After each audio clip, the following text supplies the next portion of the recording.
ప్రపంచ రాజకీయాల్లో పెను సంచలనం. అమెరికా ఇజ్రాయెల్ దాడుల్లో మరణించిన Iran supreme leader Ayatollah Ali Khamenei అంత్యక్రియల యాత్ర ఇప్పుడు ప్రపంచవ్యాప్తంగా హాట్ టాపిక్ గా మారింది. ఆయన చివరి చూపు కోసం కోట్లాది మంది ప్రజలు తరలి వస్తున్నారు.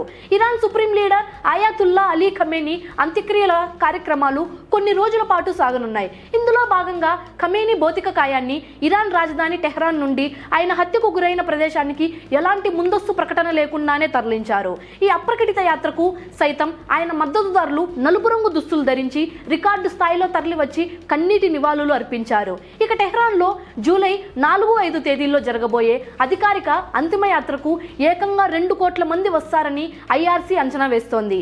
ఈ నెల 9వ తేదీ వరకు వివిధ ప్రాంతాల్లో సాగనున్న ఈ యాత్ర ఆఖరిగా ఖమేనీ స్వస్థలమైన మషాద్లో ఆయన ఖననంతో ముగియనుంది. ఈ నేపథ్యంలో ఇరాన్ దేశవ్యాప్తంగా భారీ హోర్డింగ్లు, బ్యానర్లు వెలిశాయి. ఖమేనీ మరణంతో మిడిల్ ఈస్ట్ లో పరిస్థితులు మరింత ఉద్రిక్తంగా మారేలా కనిపిస్తున్నాయి.